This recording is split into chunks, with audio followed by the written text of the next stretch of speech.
There were no vegetables on the table, and I'm looking at this, and this is the very man that comes to America, that came to America in the early 60s, in the early 50s, that I remember saying, oh, I have a friend, and he's an African. He's a real African. He ain't from here. He's different. I heard sisters say, I'm not married no nigga from here. I'm married an African. I'm married a foreigner. That African had more starch in his brain that you would ever imagine. All of the invention in the world came from the head of the black man of America, not the African. Not the Central American like me. It came from you. So it is time for us to begin to explore the possibilities of us identifying the beauty in every group. The African has the answer because he has the soil. The black man of America has the brain. The Caribbean, he could be supported. And it's all over with. So what's happening here? Here we are, the Usha Institute, curing AIDS. You mean to tell me that we're going to suffer the same fate that the others before us suffered, such as George Washington Carver, invented 1,500 agriculture products and appealed to his race, and they denied him? He had to sell his formula to Henry Ford for $100,000. Mr. Charles Drew, he was the inventor of blood plasma. He died needing blood. Now here we are curing AIDS, and we called it curing sickle cell. We called the Sickle Cell Research Foundation in Detroit and talked to Dr. Whitney and said to him, Dr. Whitney, we feel that we could help you in an area that is really hurting the black race. And what area is that? I said sickle cell. We cure sickle cell. The man said, I'm not interested in your cures for sickle cell, and slammed the phone down in my face. I went to Howard University. You know, all of us black people hold Howard very high in the scholastic field. Howard University. So what happened? I went there, and they directed me to one man known as Castro, Dr. Castro, because he's head of hematology. I said, Dr. Castro, we cure sickle cell. We want to help. Black children doesn't have to suffer sickle cell anymore. He said, have you written a book? I said, no, I've never written any books. Well, how would I be able to scrutinize your premise if I do not have written material in front of me? I say mathematically, you're right. But I will not live a mathematical life. Have you written a book? He said, yes, I've written several. Do you cure AIDS? No. Do you cure sickle cell? He said, no. I said, well, there you got it. What does writing a book have anything to do with curing sickle cell? I can see. My cure does not come because I'm able to scrutinize the philosophy of others before me, because if I had done so, I would be a victim and a recipient of the philosophy that they established as truth. But I had to deviate to another one. And for your information, Mr. Castro, I come with a black perspective. Totally black perspective. Because that's all I know. I know nothing about no Jews. I know nothing about no Japanese or Chinese. I know nothing about Greeks. But about my mama, I know something. It is her and her alone I should know about, not the philosophy of another. And because we accepted the philosophy of another, we missed the boat. The food that was consistent to keep us healthy through time immemorial was removed, and we didn't know. We had no idea. And every time we go to see a doctor, the disease would come back. But he too didn't know that the food was doing this detriment.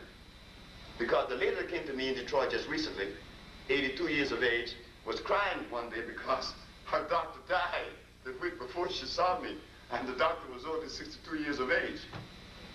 She was crying because she was scared. If this doctor died, and she's older than him, what was it that he was giving her that he could not give his own self and save his own life? If he could not save his life, what was he doing to her? And that's why the lady was scared. Did it work? Sure it did. So we want to now make sense. Because I'm going to ask, there will be a period of some questions and answers in a minute. And I want you to ask the question that you always wanted to ask. I mean, I, myself, I'm now 55, but I still feel 14. When young men in their 20s tell me, sir, I feel undeserving of that. Because I still have the same feeling inside of me I had at 15. Which means there is not a person in this room that I do not give my love and respect to. I was never a disobedient child. I'm not disobedient now. I was sick once, full of hate and rage, but I got rid of that right quick. But I'm saying that to say this. We want to make sense. I wish that I was in the audience, listening to a man say what I just said. That there's only one disease, and that he cured AIDS. I mean, I wish I was in the audience, listening to a man. Unfortunately for me, I became the man I wanted to hear. I became the man I want to listen to. And maybe that's the fact. Maybe that's the truth too. But I don't want to be the man sitting in front of you. I want to be in the audience. Because I want to hear what this man sounds like. I want to see what I would do for him. What I could possibly do to help this man.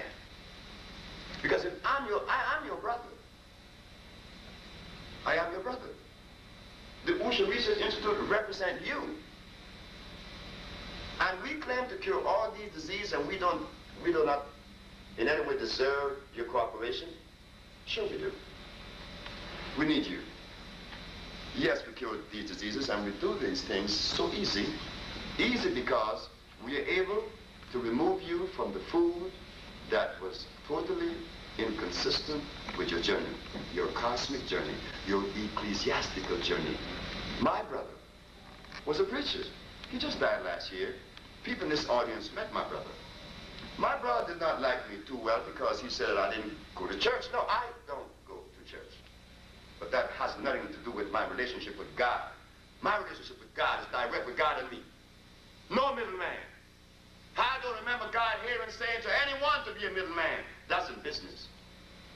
And that middleman can't help you, and no preacher can save your life. You have to be the sacrifice. You have to be that person that understand what God is and give yourself to that entity. No, I don't go to church, but you drink cow milk. You violate God more than me. You talk about God, you eat rice. You drink cow milk, boy. You eat meat, you eat pork meat, and you tell me about God? Behave yourself. God ain't made none of that. His Bible says, render to Caesar that which is Caesar. But no, I can't talk about those truths anymore. Because I do not live in a world that support that truth. That truth become offensive because I like my pig knuckles. I like my bacon and my eggs. And you tell me God didn't make that? No, he didn't. So you preach and you lie. And he died. He died with a fungus on his brain. And then refused God's medicine. Well, that wasn't strange to me. All preachers refuse God's medicine.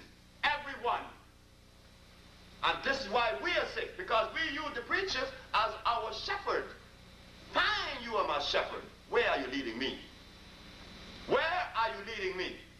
Now, let us not feel offended this evening because I'm up to my neck with this thing of having to make excuses for people, the preacher. Now, he does not use God's medicine. He does not eat God's food. What is he doing? And what is he doing to us who believe that he's on the path of righteousness? I mean, the only man that came to us telling us to stop eating the stuff was Elijah Muhammad.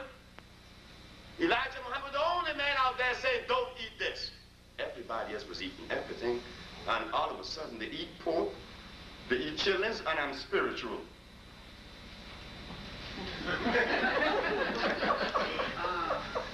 You see?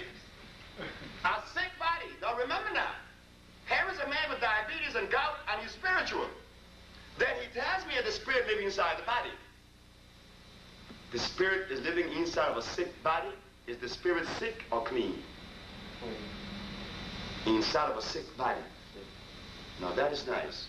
I would like for you to break that equation down after there's a question and answer period. Because we want to hear this one.